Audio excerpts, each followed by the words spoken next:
رتل وزيد من منهل القرآن واقرأ وحرك نشوة الإيمان وعي القلوب بقول بارئها الذي يجلو القلوب برحمة الرحمن. رتل وزيد من الحمد لله رب العالمين، نحمده تعالى ونستعينه ونستغفره ونعوذ بالله من شرور أنفسنا ومن سيئات أعمالنا. اللهم إنا نعوذ بك من شر أعمالنا ومن شر ما فعلنا ومن شر ما سنفعل، ونسألك اللهم يا ربنا بخير ما صنعنا وخير ما سنصنعه إن شاء الله تعالى. ويا اللهم أعنا على ذكرك وشكرك وحسن عبادتك. ولا ليال khudbadeennii hore wiigii hore waxaynu kaga soo hadalnay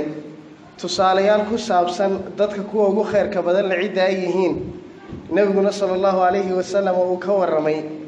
qaybo badan iyadoo oo laga eegay iyo dhinacyo kala duwan ayaynu ka soo warranay intii ilaahay subxaanahu wa tacaala uu inooga fududeeyay oo inaga garansiiyey. khudbadeenna maanta insha allahu tacaala waxaynu ku soo qaadan doonaa dad ka soo horjeeda oo loo yaqaano dadka kuwa ugu sharka badan leh. haddii aad ogaatay dadka kuwa ugu khayrka badan la cidda ay yihiin, waxaa laga maarmaanaya inaad ogaato dadka kuwa ugu sharka badan la cidda ay yihiin si aad isaga ilaaliso oo aad uga digtoonaato. waxa uu ahaa saxaabada qayb ka mid ahi waxa ay ahaayeen qaar nabiga sallallahu alayhi wasallam sharka weydiiya. waxay sharka u weydiinayeen oo uga wareysinayeen waxyaabaha xunxun iyo waxa dhici doona si ay isaga ilaaliyaan, maaha inay macaansanayaan oo marka lagaaga warramo dadkaas dadka ugu sharka badan leh inaad qosasho ama aad sacabka tunto ama aad tidhaahdo walle kuwaas waa ugu shar badan yihiin oo intaad qosasho dhaqaaqdo. balse waxaa lagugu sheegayaa dadka kuwa ugu sharka badan la cidda ay yihiin waa si aad isaga ilaaliso, waa digtooni aad uga gasho ayaa lagugu sheegaya. walaalayaal, marka aad maqasho dadkaasi waa dadka ugu sharka badan leh ilaahay subxaanahu wa tacaala agtiisa, waxaa ku soo dhacaysa markiiba arrimo badan baa maskaxdaada ku soo dhacaya. tolo maxay yihiin dadka kuwa ugu sharka badan leh? tolo haddii ay noqdeen dadka kuwa ugu sharka badan leh maxay helayaan? ciqaab nooceeyay helayaan? xaggee bay ku dambaynayaan? mar haddii la yidhi iyagaa ugu shar badan, dee tolo sharba ma hadhine sharka kaa ka sarreeyaa muxuu yahay kuwaasi la yimaadeen. walaalayaal, si guud ilaahay subxaanahu wa tacaala waxa uu ka warramay cidda uu abuuray oo dhan, khalqiga ilaahay uu abuuray cidda ugu sharka badan leh. markaasuu ilaahay subxaanahu wa tacaala waxa uu tilmaamay ina shara adawaabi cinda allah. addawaab yacni alkhalq, khalqiga ilaahay subxaanahu wa tacaala uu abuuray oo dhan waxa ugu shar badan gaalada ayaa ugu shar badan. waxa ugu shar badan kuwa aan caqliga lahayn ee ilaahay subxaanahu wa tacaala aan rumaynin. waxa ugu shar badanna kuwa dhagahala ee afkala ee indhahala. waxay ka indhalaayihiin xaqa inay arkaan, waxay ka dhagalaayihiin xaqa inay maqlaan. waxa aanay maqlaynin oo aanay arkaynin oo aan u dhadhamaynin waa xaqa weeye. waxa ay arkayaan waa xumaan oo dhan ayaa u muuqanayso ilaahay u qurxiyey. wax allaale wixii khayr ahaana waa laga leexiyey. ay ugu horreysay ilaahay subxaanahu wa tacaala inay aqoonsadaan ilaahay abuuray cid jirta ka dhigday, iyagoo ah cid aan jirin ciddii jirsiisay inay gartaan baa ilaahay ka indha tiray. markaasaa ilaahay ku tilmaamay inay yihiin summun bukmun cumyun fahum laa yacqiluun. waa qaar dhagalo oo xaqa ka dhagala, waa qaar indhalo oo xaqa aragtidiisa ka indhala, waa qaar ka afla oo aan ku hadli karaynin xaqa aan ku hadli karaynin. ilaahay subxaanahu wa tacaala waxa uu tilmaamayaa indhala-aanta dhabta ahi inaanay ahayn inuu qofku labada indhood beelo. fa innahaa laa tacma alabsaar walaakin tacma alquluubu allatii fi suduur. waxaa indhabeelay qalbiyada laabaha ku jira ayaa indhabeelay, oo qalbiyadoodii laabaha ku jiray baa indhabeelay oo ka indhabeelay xaqii.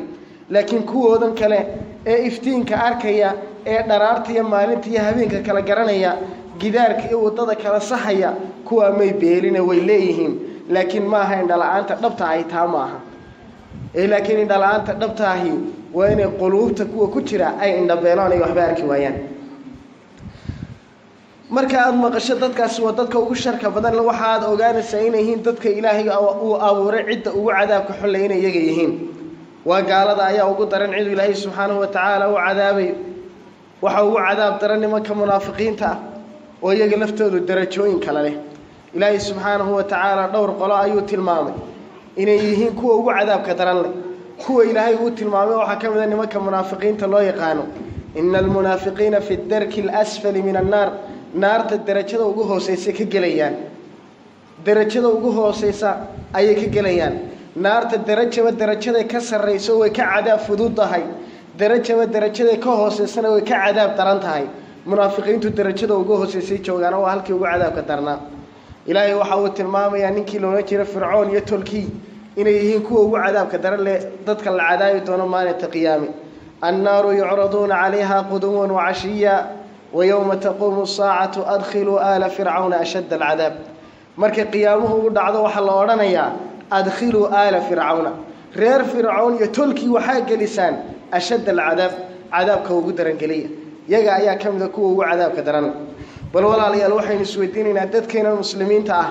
qaybo ka mida buu nebigu sala allahu calayhi wasalam uu tilmaamay inay yihiin dadka kuwa ugu sharka badan marka adigoo oo muslima ma laga yaabaa inaad ka mid tahay dadka kuwa ugu sharka badan leh way dhici kartaa waxaa sidoo kale dhici karta in ilaahay subxaana wa tacaala uu kaa badbaadiyey inaad ka mid noqotay haddii ay dhacdaba inaad ka mid noqoto oo axaadiista aynu sheegi doonno qaybo ka mid a aada isku aragto weli fursad baad haysataa inta aadan dhimanin fursad ah inaad isdaba qabato fursad ah inaad ilaahay u toobad keento fursad ah inaad dembiga aada gashay aad ka dhex baxdo dembigaasi haddii uu yahay dembi aada khalqiga iyo bini aadamka aad ka gashay waxa kaa xigay inaad iyaga taado walaalayaal cafiya waajibna ma aha dembigii aad ka gashay inaad u sheegto oo waxaa in badan dhacda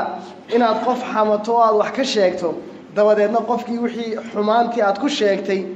aada hadhowtay intaad u tagta ku tiraado war walaali cafi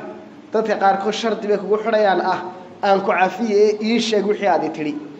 waajib ma aha inaad u sheegto wixii aad xumaanee aad ku tidhi waxaa dhici karta inay qalbigiisa saameyn ku yeelato xumaanta aad ka sheegtay oo ay xumaan kale halkaa kasii dhalato waajib maaha markaa inaad u sheegtaa ee waxaa muhiimaddu inay tahay war walaal waan ku xantay waxaan kuu qalminna waan kaa sheegay ee walaali cafi intaasaa kaaga filan haddii uu ku cafin waayo in sha allahu tacaala ilahay baa ku cafinaya dadkaasi kuwa ugu sharka badan le qolada koowaad aynu soo qaadanayna uu nebigu sala allahu calayhi wasalam uu tilmaamay waa dadka labada weji leh nebigu sala allahu calayhi wasalam wuxuu leeyahay tajidu min shari nnaasi da lwajhayn tajidu min shari nnaasi yowma alqiyaamati cinda allahi da lwajhayn waxaad helaysaa dadka kuwa ugu sharka badan leh ilaahay agtiisa maalinta qiyaame inay yihiin dadka labada weji leh oo talo labada weji maxaa looga jeedaa alladii ya'tii bihaaulaa'i biwajhin kuwa wuxuu la imanayaa weji wayatii haaulaa'i biwajhin kuwaana waxa uu la imanayaa weji buu la imanayaa waa uu kala duwan yahay wixii ay culimmadu ku sheegi jireen atalawun uu ismidabaynaya adiga markuu kula joogo wanaag buu kuu muujinaya inuu nasteex kuu yahay buu kuu muujinaya markuu kaa tagana wejiguu kaaga tegay mid aan ahayn buu kuula imanaya ama uu dad kale ula tegaya sirtaadii uu faafinaya wixii aad war u sheegtay buu meelahaa dhigdhigaya dadka aqaaribta ka agdhow buu isku kindirdiraya xumaan oo dhan buu ka shaqaynaya dadka kuwa ugu sharka badan leh waa nebigu sala allahu calayhi wasalam ku tilmaamay inay yihiin alcalaamata alqurdubi raximahullah wuxuu leeyahay sababta ay u noqdeen nimanka labada wejile ama dadka labada wajiilayaasha ahi dadka kuwa ugu sharka badan le sababtay u noqdeen waxa weeye xaaladooda iyo arrinkooda wuxuu u eegyahay xaalka munaafiqiinta ayuu u eegyahay oo nimanka munaafiqiinta ahi waa sidee waa kuwa marka ay muslimiinta u yimaadaan u odhanaya innaa macakum idinka ayaanu idinla jirnaa idinka ayaanu maciina nahay idinka ayaanu idinla soconnaa waidaa khalow ilaa shayaadiinihim markay u tagaan gaaladoodii iyo shayaadiintoodii iyo kooxdoodii markay u tagaanna waxay odhanayaan qaaluu innaa macakum innamaa naxnu mustahzi'uun waar kuwan waanu ku ciyaaraynay waanu ku dheeldheelaynay ee run hamoodina ee gaalooy iyo dadkan aan isku tolka nahayow idinka ayaanu idinla jirnaa oan idinla soconnaa waxa ay dusha ka muujisanayaan wanaag iyo khayr iyo inay islaamka jecel yihiin iyo ilaahay subxaanahu wa tacaala inay taageersan yihiin iyo diintiisa balse hoosta waxa ugu jirta nacay bay u qabaan ilaahay nacay bay u qabaan rasuulkiisa nacay bay u qabaan muslimiinta oo in la gumaado ay jeclaysanayaan islaamka in la dabargooyo jeclaysanayaan xumaan oo dhan baa uurka ugu jirta waa uurka munaafiq dushana wuxuu ka muujisanayaa muslimnimo iyo wanaag uu ka muujisanaya sababtaasuu qofka laba wajiilahaahi uu u noqday dadka kuwa ugu sharka badan waayo nimankii munaafiqiintaa bay soo ekaadeen nebigu sala allahu calayhi wasalam isagoo mar kale ka hadlaya dadkaasi laba wajiilayaasha ah iyo sida maalinta qiyaame ilaahay uu dadka uga dhex saarayo nabigu waxa uu leeyahay man kaana lahu wajhaani fi dunya kaana lahu yowma alqiyaamati lisaanaani min naar qofkii adduunyada lahaa laba weji wanaagsan iyo weji uu dadka xumaanta iyo isku dirka u adeegsado qofkii lahaa markuu adduunyada joogay aakhiro waxa uu imanaya isagoo leh laba carab oo naar ka samaysan laba carab oo naar ka samaysan isagoo leh maalinta aakhiro imanaya waana ciqaabu ilaahay subxaanahu wa tacaala uu ku ciqaabayo oo uu ku ceebeynayo arrinkiisa foolxumadiisna la tilmaamayo marka walaalayaal waxay isku dhiirigelinaynaa inaad ku sugnaato halkaa weji qadhaadhba ha noqdee wejiga ugu runta badan leh ugu run sheegidda badan le ku sugnow haba xumaata xaaladii mar kastaba runta laasim siday doontaba xaaladdu ha noqotee qolada labaad ee uu nebigu sala allahu calayhi wasalam uu tilmaamay inay dadka kuwa ugu sharka badan laayihiin waa man tarakahu nnaasu itiqaa'a sharrihi waa qof ay dadku ka tageen si ay sharkiisa uga cararaan qofkaa waxay dadku ka fogaanayaan si ay sharkiisa iyo xumaantiisa ay uga cararaan warma hebel baa haa hebel inaga daaya hala hadlina haddaad la sii hadasho kala dhammaan maysaan xumaantiisa iyo dhibaatadu kuu geysto hadduu lacag kaa doono iska sii baad hadday noqoto sii hadduu ammaan kaa doono ammaan wax allaale wuxuu kaa doonaya u samee waayo dhibaatada kaa soo gaadhaysa ayaa ka badan nin baa nebiga sala allahu calayhi wasalama isaga oo fadhiya oo islaantiisii caaishana ay la joogto iyo xer kalaba ayaa nin baa nebiga u soo galay dabeedna waxa uu yidhi nebigu bi'sa akhul cashiira cid ehel iyo qaraabo cid u noqotaa oo walaal ah kanaa u xumaaday markuu ninkii nebiga sala allahu calayhi wasalam uu soo galay nebigu wejigiisa waa u dhow la caddeeyey waana u furfuray wejiga oo weji xidhxidhan nebigu kulamuu kulmin markii uu ninkii ka tegey ayaa caaisha waxay ku tidhi nebiga ilaahayow ninkani markuu soo gelayayna hadalkaasaa tilmaantay in cid qaraabo cid u noqoto uu ninkani u xun yahay isla markaana wejiga ayaad u furtay oo weji dabaacsan oo furfuran baad u muujisay ee maxay arrinkaasi ay ku dhacday yacnii inuu xun yahayna waad sheegtay haddana weji wanaagsan baad kula kulantay nebiga ilaahay waa maxay sababto nebigu waxa uu ku yidhi caaisha mataa cahidtanii faaxisha caaishay goormaad igu ogaatay qof xumaan ku abaalguda ama xumaan muujiya goorma ayaad igu ogaatay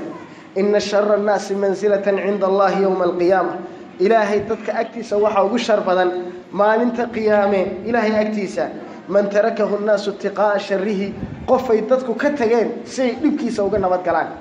nebigu waxa uu muujinayaa ninkan u soo galay inuu ahaa nin xun waxa uu nebigu wejiga ugu furfurayna ay tahay si ninkaa dhibaatadiisa iyo sharkiisa looga nabad galo oo markaad aragta ninkaa xoog badan oo xumaan iyo dhibaato kuu geysanaya sharcigu waxa uu kuu ogolyahay inaad wejiga u furto inaad u dhoolla caddayso inaad u qosasho si dhibaatadiisa iyo xumaantiisu ay kuu dhaafto laba arrimood baa kala jira oo uu sharcigu sheegay wax loo yaqaano mudaahana iyo wax loo yaqaano mudaaraa oo mudaahanada iyo mudaaraadu muxuu u kala duwan yahay inaad adigu adduunyadaada bixiso adduunyadaadaad bixinaysaa si diintaadu u nabad gasho way bannaan tahay inaad adduunyadaada bixiso oo lagu idhaahdo diinta ka noqo ama xoolo waxaad haysato oo dhan bixi diintu waxay ku ogashay inaad labadaba diido oo aad tidhaahdo waar diinteedana ka noqon maayo xoolahaygana bixin maayo igu dil oo halkaa lagugu dilo arrin labaad bay diintu ku ogashahay inaad tidhaahdo xoolahayga iyo naftayda iyo ehelkayga iyo wax walba qaado si ay iigu nabad gasho diintaydu waana raasamaalka rasmiga ah ee uu qofku leeyahay laakiin midda aan la ogolayni waa maxay waa waxa loo yaqaano mudaahanada oo ah inaad diintaada bixiso si adduunyadaada u nabad gasho naftaadii baad ilaalinaysaa ama waxaad ilaalinaysaa xoolahaagaad ilaalinaysaa markaasaad gaalnimo ku dhacaysaa mid way kuu bannaan tahay ilaa man ukriha wa qalbuhu mudma'inun biliimaan ikraaha haddii ay xaaladdu kaa gaadho oo lagugu dirqiyo oo naftii lagu yidhaahdo waa lagaa qaadaya ama kelmad gaalnimaha ku dhawaaq kelmad gaalnimaha waa kuu bannaantay inaad ku dhawaaqdo adiga oo aanu qalbigaagu isbedelaynin laakiin hadduu qalbigaagu isbedelo dhab ahaan waad gaalowday laakiin midda aan la ogolayn waa maxay dhaldhalaal adduunyo maraykan baa lagu geenayaa diinta ka bax basaboor waxa weeye british waa lagu siinayaa ee diinta ka bax intaasoo milyan oo dollar baan ku siinaynaa ee diinta ka bax dadkeennii halkan ka tegey intay tageen yurub intay galeen ayaa waxay sameeyeen